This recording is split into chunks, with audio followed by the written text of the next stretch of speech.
देशाची ऊर्जा सुरक्षा अधिक दृढ करण्यासाठी पेट्रोलियम आणि नैसर्गिक वायूमंत्री हरदीप सिंग पुरी सध्या कतार दौऱ्यावर आहेत. दोहा इथं आज त्यांनी कतारचे ऊर्जा व्यवहार राज्यमंत्री आणि कतार एनर्जीचे अध्यक्ष आणि मुख्य कार्यकारी अधिकारी साद शेरिदा अल काबी यांच्याशी चर्चा केली. कतार हा महत्त्वाचा ऊर्जा पुरवठादार आहे. या बैठकीत कतारच्या ऊर्जा मंत्र्यांनी एक विश्वसनीय ऊर्जा पुरवठादार म्हणून भारतासोबत कायम राहण्याच्या वचनबद्धतेचा पुनरुच्चार तसंच भारतासोबतचे ऊर्जा संबंध तसंच सहकार्य पुढे चालू ठेवण्यासाठी अधिक दृढ करण्यासाठी कतार उत्सुक असल्याचं पुरी यांनी सांगितलं.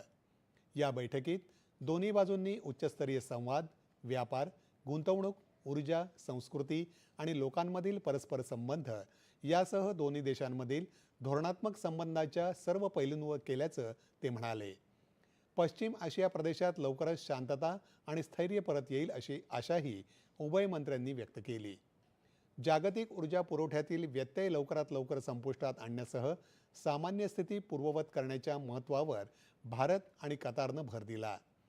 जागतिक पुरवठा साखळी कायम ठेवण्यासाठी जलमार्गाचे निर्बंध, स्वातंत्र्य आणि जागतिक व्यापाराचा प्रवाह सुरू ठेवण्याची गरज दोन्ही मंत्र्यांनी अधोरेखित केली. पश्चिम आशियातील संकटामुळे आशियाई देशांची